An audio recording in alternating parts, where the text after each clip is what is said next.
आणि ते सर म्हटले तसं म्हणजे आमचं कुठेही ह्याच्यामध्ये दूध किती दिलं तिनं दूध खूप द्यायला पाहिजे किंवा असं कुठंच उद्देश नाही आहे. पहिलं त्या हेल्दी राहिल्या पाहिजेत, मग त्या दूध देतीलच ना नॅचरली चांगलं, आणि मग प्रॉफिट पण होईल.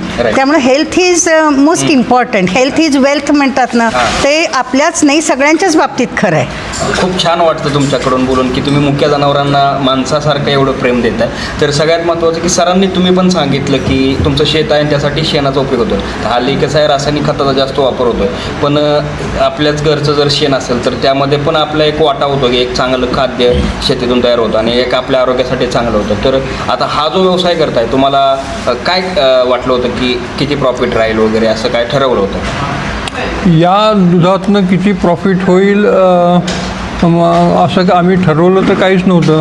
पण एक सर्वसामान्यपणे अपेक्षा असते की मी समजा 40 लाख मी बँकेत ठेवले असते तर मला 2,80,000 रुपये व्याज मिळालं असतं.